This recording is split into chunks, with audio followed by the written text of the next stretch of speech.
करेंगे, जो कि आपको पता होना चाहिए और ये सभी पॉइंट्स आपको आगे तक काम आएंगे।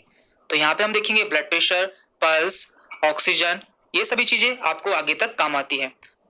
तो सबसे पहले हम बात करते हैं ब्लड प्रेशर की। तो देखिए ब्लड प्रेशर क्या होता है? ब्लड जिन नलिकाओं में बहता है या फिर जिन कैपिलरीज में सर्कुलेट होता है उनकी वॉल्स पर जो प्रेशर डालता है।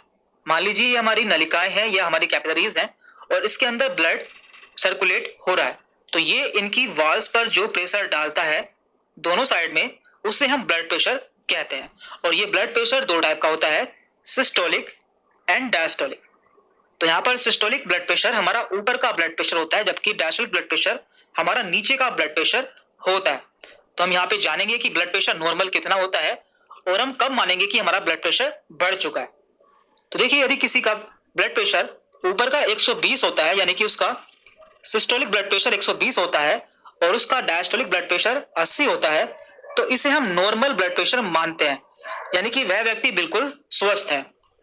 और इसके अलावा यदि किसी का ब्लड प्रेशर 130 हो जाता है ऊपर का और नीचे का 85 हो जाता है, तो ये ब्लड प्रेशर भी नॉर्मल माना जाता है, यानी कि उसका ब्लड प्रेशर अभी कंट्रोल में है। और इसके अलावा यदि किसी का ब्लड प्रेशर 140 ऊपर का होता है और नीचे का या फिर 90 हो जाता है, यानी कि यदि ऊपर का 140 हो या फिर नीचे का 90 हो,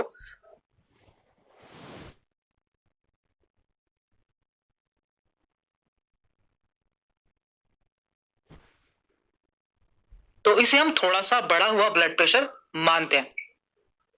एंड लास्ट में यदि किसी का ब्लड प्रेशर ऊपर का 150 हो जाता है और नीचे का 95 हो जाता है, तो इसे हम वेरी हाई ब्लड प्रेशर मानते हैं, यानी कि उसका ब्लड प्रेशर बहुत ज्यादा बढ़ चुका है।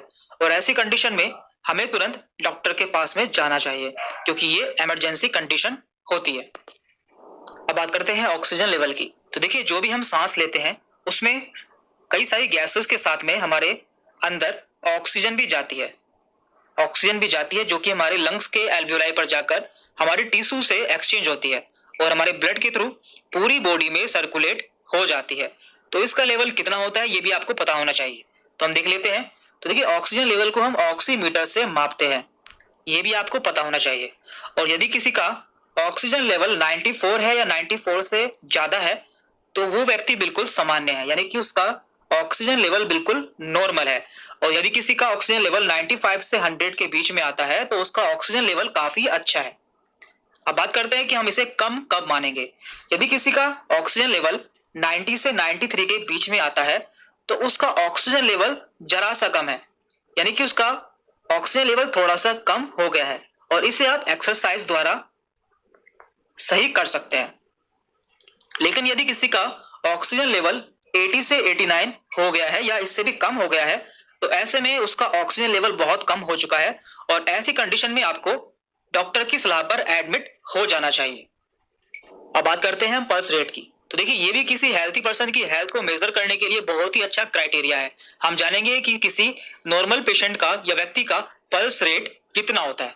तो देखिए ये होता क्या है, हमारा दिल या हमारा हार्ट 1 मिनट में जितनी बार बीट होता है या धड़कता है उसे हम पल्स रेट कहते हैं। नॉर्मली ये 72 से 75 टाइम्स बीट करता है। तो देख लेते हैं।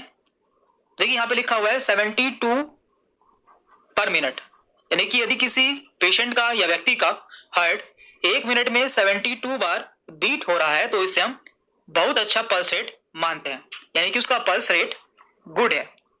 और यदि किसी का 60 से 80 के बीच में पल्स रेट आता है, तो उसका पल्स रेट नॉर्मल है। लेकिन यदि किसी का पल्स रेट 90 से 120 के बीच में आता है, तो उसका पल्स रेट काफी बढ़ा हुआ है। तो ये भी आपको पता होना चाहिए।